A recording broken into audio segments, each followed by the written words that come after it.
డోర్నకల్ మున్సిపాలిటీకి సంబంధించిన ఎర్రమట్టి తండాలో మరి తెలంగాణ నిరుద్యోగి ముఖ్య వినయ్ ఆత్మహత్య చేసుకున్న విషయం తెలిసి నేను ఇక్కడికి రావడం జరిగింది. చాలా బాధగా ఉన్నది.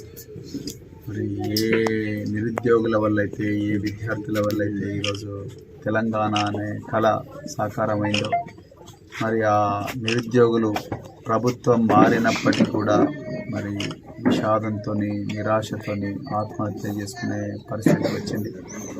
మరి తెలంగాణ నిరుద్యోగ సమాజానికి ఒక మెసేజ్ ఇవ్వడం కోసం నేను రోజు ఇక్కడికి రావడం జరిగింది. మరి తెలంగాణ ప్రభుత్వం, గత ప్రభుత్వం తప్పిదాల వల్ల ఈరోజు ఈ బిడ్డ ఆత్మహత్య చేసుకున్నాడని చాలా క్లియర్గా తెలుస్తూ ఉన్నది.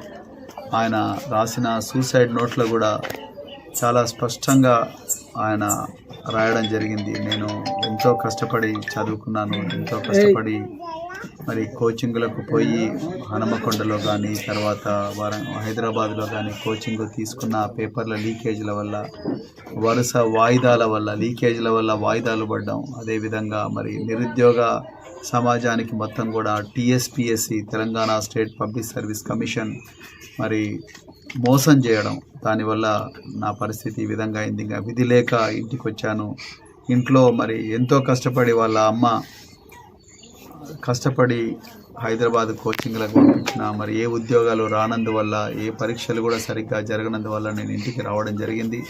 మా ఇంట్లో ఏ మొహం పెట్టుకొని నేను అందరికీ ఈరోజు ఊర్లో తిరగాలన్న ఒక బాధతోని మరి సూసైడ్ చేసుకున్నాడు. అది కూడా చాలా అత్యంత బాధాకరమైన రీతిలో సూసైడ్ చేసుకొని మరి చనిపోవడం జరిగింది.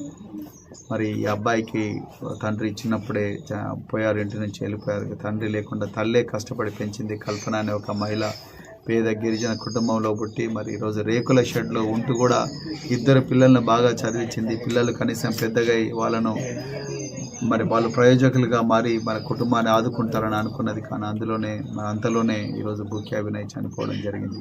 చాలా అంటే చాలా బాధగా ఉంది.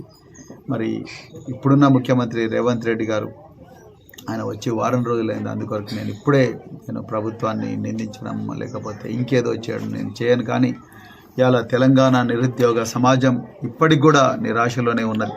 మరి ఆ రోజు రేవంత్ రెడ్డి గారు, నేను, కోదండరామ్ గారు, ప్రొఫెసర్ రియాజు, తర్వాత అశోక్ సార్, తర్వాత మిగతా రాజకీయ పార్టీల నాయకులు మల్లు రవి గారు, మేమందరం కలిసి మరి తర్వాత న్యూ డెమోక్రసీ గోవర్ధన్ గారు, ఇంకా అందరం కలిసి ఆనాడు టీఎస్పీఎస్సీ లీకులకు వ్యతిరేకంగా పోరాటం చేసినాం.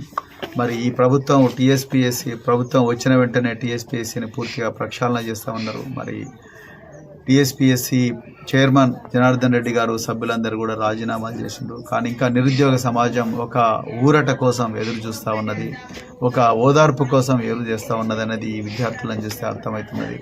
ప్రభుత్వాలు మారినా మా జీవితాలు మారలేదు, మా జీవితాల్లోకి వెలుగులు రావడం లేదన్న భావన నిరుద్యోగ సమాజానికి రాకముందే మరి ముఖ్యమంత్రి రేవంత్ రెడ్డి గారిని నేను రిక్వెస్ట్ చేస్తున్నా, అతి త్వరలోనే వీలైతే ఎంత త్వరగా మరి టీఎస్పీఎస్సీకి కొత్త బోర్డును నియమించి మరి ఇలాంటి విద్యార్థుల, ఇలాంటి నిరుద్యోగుల జీవితాల్లో వాళ్ళ గుండెల్లో ఒక విశ్వాసాన్ని, ఒక నమ్మకాన్ని కలిగించే ఒక ప్రయత్నం యుద్ధ ప్రాతిపదికమైన చేస్తే తప్ప మనకి ప్రాణాలు కాపాడవు, ప్రాణాలు నిలవు.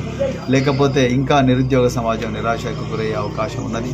మరి చాలా చోట్ల కూడా ఇప్పుడు ఆమెను చూస్తే, ఆ తల్లిని చూస్తే చాలా బాధ అనిపిస్తున్నది. ఉన్న పైసలన్నీ కూడా ఊడ్చి వాళ్ళ బిడ్డకే పెట్టింది, వాళ్ళ కొడుకే పెట్టింది. కానీ ఇక్కడ హైదరాబాద్లో జరిగిన పరిణామాలు, ఒకప్పుడు మరి ఎలక్షన్లకు ముందు ప్రవళిక అనే అమ్మాయి కూడా అదే విధంగా మరి ఆత్మహత్య చేసుకున్న విషయం చూసాం. ఎలక్షన్లు అయిపోయినాయి, కొత్త ప్రభుత్వం వచ్చింది, అయినా కూడా నిరుద్యోగ సమాజంలో నిరాశ అనేది పోలేదు. అందుకొరకు ముఖ్యమంత్రి రేవంత్ రెడ్డి గారికి ఈ విషయాలన్నీ తెలియడం కాదు, మరి ఆయన కూడా మా అందరితో పాటు కలిసి పోరాటం చేసిండ్రు. ఇవాళ తెలంగాణలో ప్రజలందరూ కూడా బీఆర్ఎస్ పార్టీని గద్దె దించింది ప్రధానంగా దీనికోసమే. అంటే నిరుద్యోగ సమాజానికి మోసం చేసిండ్రు. టీఎస్పీఎస్సీ గ్రూప్ 1 2 సార్లు రద్దయింది, గ్రూప్ 2 వరుసగా వాయిదాల మారింది, తర్వాత చాలా ఎగ్జామ్లు కూడా లీక్ అయినాయి.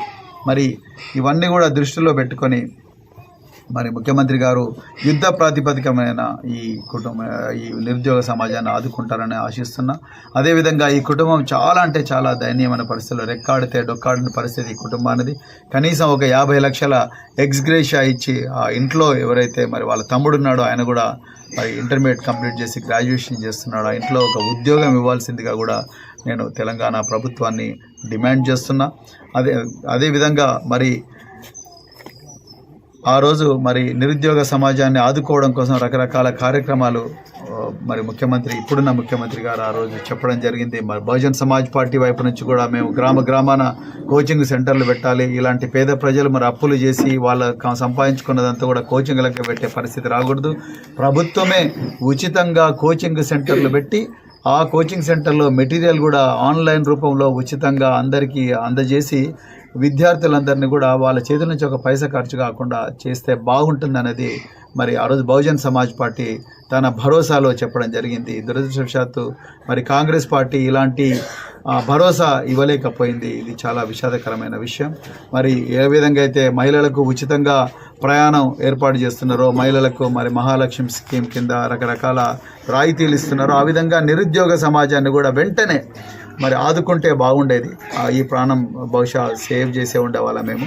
కానీ ఇప్పుడైనా మరి నష్టం లేదు. మరి రేవంత్ రెడ్డి గారికి ఇవన్నీ తెలియని కాదు, కాంగ్రెస్ పార్టీకి ఇవన్నీ తెలియని కాదు.